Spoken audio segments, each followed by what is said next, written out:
Hola, hoy estoy en Citroën DS4. En este vídeo te mostraré cómo iniciar la guía de ruta. Para empezar, mira la pantalla y ahora ve a navegación. Vaya a seleccionar destino y ahora podrá ingresar la dirección, ir al directorio o a las coordenadas GPS. Seleccione país, ciudad.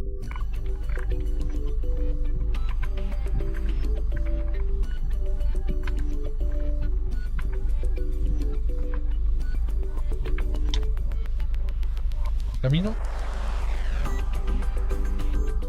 Y toque aceptar.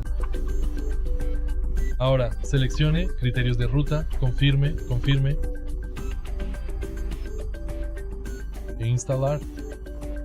Si te resulta útil este video, deja un me gusta, comenta y suscríbete.